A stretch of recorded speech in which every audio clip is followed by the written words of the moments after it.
Grand Lille TV, l'info locale en continu. Bonjour à toutes et à tous et bienvenue sur Grand Lille TV en ce mercredi 17 mai, édition spéciale toujours cette semaine depuis ici la rédaction, puisque nous passons la haute définition et puis je vous le rappelle, nous préparons l'arrivée de notre chaîne sur la Côte d'Opale, Grand Littoral TV. Cette édition elle démarre comme d'habitude par vos prévisions météo avec un temps de plus en plus lourd aujourd'hui. Les températures vont grimper jusqu'à des valeurs records, 28 degrés d'annoncé cet après-midi dans la métropole lilloise, mais côté ciel tout de même beaucoup de nuages prévus aujourd'hui, quelques jolis moments de soleil et de ciel bleu, mais ils seront assez rares.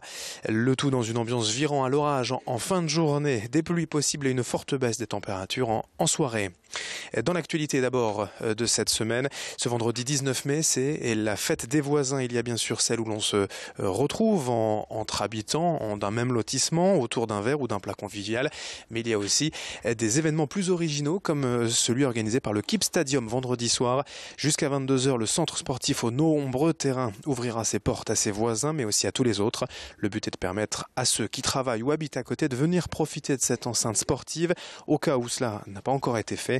Au programme, 12 ateliers de sport collectif, mais aussi pour les enfants, des stands ludiques de maquillage ou de jeux flamands. C'est ce vendredi de 18h à 22h, présentation au micro de Vincent Vieillard. Donc se dire, ben voilà, nous ça fait 1 an qu'on est là, on aimerait que les gens qui sont autour puissent venir s'amuser, vivre une expérience sur le Keep Stadium avec les équipes du Keep Stadium et puis peut-être des voisins qui ne rencontrent pas aussi le reste de l'année parce que voilà, on est tous occupés dans notre vie. On a envoyé un emailing aux entreprises, aux membres du centre sportif, aux gens qui viennent jouer régulièrement, aux utilisateurs, et puis aussi on a fait du boitage, donc on est allé dans les immeubles à côté et pour informer aussi les gens qu'ils étaient les bienvenus vendredi de 18h à 22h au Keep Stadium. Quelques infos en bref. Également hier à Roubaix, vers midi, un jeune homme de 19 ans a été percuté par une voiture alors qu'il était en train de traverser sur un passage piéton. Il a été transporté à l'hôpital de Lille dans un état grave et il est finalement décédé dans l'après-midi des suites de ses blessures. Le conducteur de la voiture a pris la fuite et il est depuis activement recherché. À Lille, aujourd'hui, cet après-midi jusqu'à 18h, des joueurs professionnels du Lille Métropole Basket ont rendez-vous sur la place du théâtre face à l'Opéra pour proposer des séances d'initiation gratuite aux enfants. Challenge, match, petits jeux, concours rythmeront l'après-midi. Et puis Yann Arthus-Bertrand, le reporter écologiste, sera ce soir à 20h à Cizon à la salle des fêtes à l'occasion de la projection de son film documentaire Vue du cœur qui sera suivi d'un débat. Demain, il rencontrera les enfants de l'école qui portent son nom et pour cela, l'entrée est libre. On enchaîne avec le grand angle de la rédaction consacré à la concurrence des sites de e-commerce acharnés depuis la multiplication des offres. Pour rester dans la course, même les plus anciennes marques se sont lancées sur le web. Exemple avec La Redoute qui a rangé son bon vieux catalogue pour un site marchand désormais classé dans le top 10 des sites de commerce en ligne. Reportage à Wattrelos, signé Idil Gunaï. C'est à quelques centaines de mètres de son site historique de la Martinoire à Wattrelos que La Redoute a choisi d'installer son tout nouvel entrepôt, un espace de 42 000 mètres carrés pour répondre aux exigences grandissantes du commerce sur Internet. Là, on va avoir un temps de préparation de commande typiquement de moins de 2 heures entre le moment où l'ordre de préparation de commande va tomber et où le colis va être expédié. L'objectif du site, c'est d'être en capacité pour tout client qui aura passé une commande avant 20 heures, d'être livré le lendemain en France.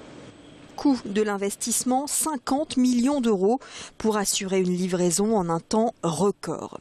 Ici, 300 000 références sont disponibles, des vêtements, du linge de maison, des bibelots et autres petits objets stockés dans ces 520 000 boîtes en carton, une véritable caverne du e-commerce.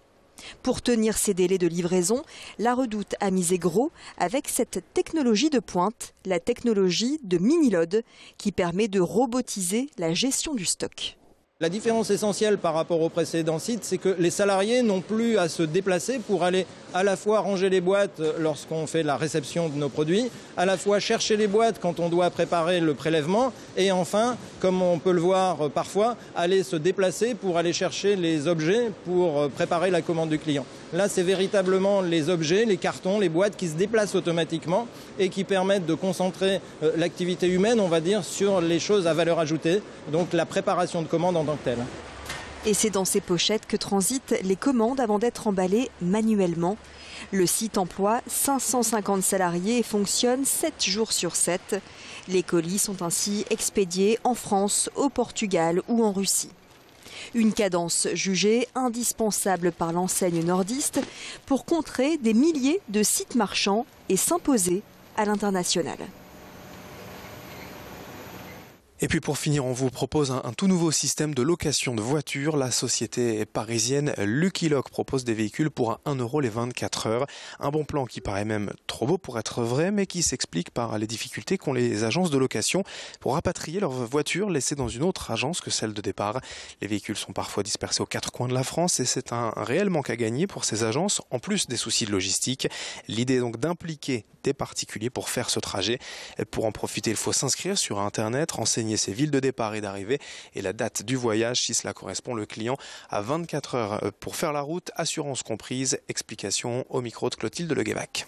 C'est une solution alternative puisque ça nous permet d'avoir une possibilité de faire des convoyages de partout en France, dans les différents centres fréquents, donc de s'échanger, faire un flux de véhicules, donc s'échanger les véhicules, donc à un coût assez intéressant puisqu'on fait appel à des particuliers. Lucky Lock fait appel à des particuliers, nous on travaille avec eux, donc on se connecte sur notre espace pro et on fait la mission de convoyage. Donc c'est assez rapide, dans un délai assez court, on peut faire appel à eux pour des convoyages. Pour finir cette édition, on vous emmène en balade, en bateau, le long de l'A2, le départ prévu de la Citadelle à Lille. Un circuit de 5 km à faire en 1 heure, une remontée du canal jusqu'à Euratechnologie en passant par Bois-Blanc et Lambersart. Durant la balade, on peut observer des canards, des hérons et profiter de la quiétude de l'eau. La location de ces bateaux électriques, donc écolo, est de 45 € pour 1 heure, 30 € pour 30 minutes. 10 bateaux sont à disposition et surtout notez bien qu'il n'est pas nécessaire d'avoir un permis spécial, un permis bateau pour en louer un. La sortie est possible tous les week-ends, les jours fériés pendant les vacances scolaires. C'est Jean-Marc qui s'occupe de ces locations depuis 2004. Alexis Tessier l'a rencontré. Nous on pas évidemment à des mineurs, donc il faut être majeur, 18 ans. Vous pouvez monter 5 adultes par bateau, 6 s'il y a des enfants. Voilà, donc ça se passe tout simplement. On ne prend pas de réservation, donc vous vous présentez sur le ponton et voilà. Nous avons des jeunes, des étudiants, qui viennent en groupe, comme ça ils louent un bateau à 5, c'est moins onéreux. Et puis nous avons aussi des familles, bien sûr, les grands-parents qui viennent avec les petits-enfants, les parents avec les enfants, c'est très très varié. Tout âge en fait. Fin de cette édition, merci à vous de l'avoir suivi. D'autres infos à suivre sur Grand Lille TV. Merci de votre fidélité.